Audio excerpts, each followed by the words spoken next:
ఒకవేళ వివాదం వచ్చేసింది. ఎలాంటి పరిష్కార మార్గాలున్నాయి? ఒకవేళ మీరు తెలియకుండా ఒక డిస్ప్యూటెడ్ ప్రాపర్టీ కొనేశారంటే ఫిర్యాదు చేయడానికి 3 మార్గాలున్నాయి. ఫస్ట్ వన్, సివిల్ కోర్టులో కేసు వేయాలి. అది డిక్లరేషన్ షూట్ లేదా ఇంజెక్షన్ షూట్ అవ్వచ్చు. సెకండ్, బయట కాంప్రమైజ్ ద్వారా తెలియని థర్డ్ పార్టీ ఏమైనా ఉంటే మధ్యవర్తిత్వం ద్వారా పరిష్కారం చూడవచ్చు. థర్డ్, మోసం జరిగిందని రుజువు చేస్తే స్టాంప్స్ అండ్ రిజిస్ట్రేషన్ డిపార్ట్మెంట్ ద్వారా డాక్యుమెంట్ క్యాన్సిల్ చేయించవచ్చు. కానీ మీరు ఒప్పుకోవాలి, ఈ 3 మార్గాల్లో ఏ ఒక్కటి సరైంది కాదు. 3 దరిద్రాలే.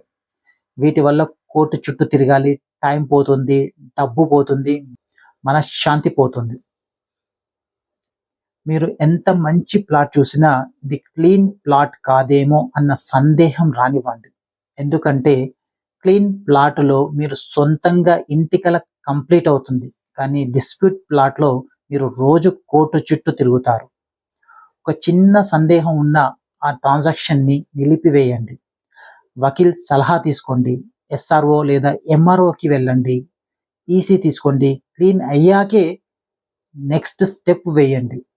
ఇక్కడ మీ భద్రత మీ చేతిలోనే ఉంది. కళ్ళు మూసుకొని కొనేసిన ప్లాటు ఎప్పటికైనా కోర్టులో మళ్ళీ తెరుచుకుంటుంది.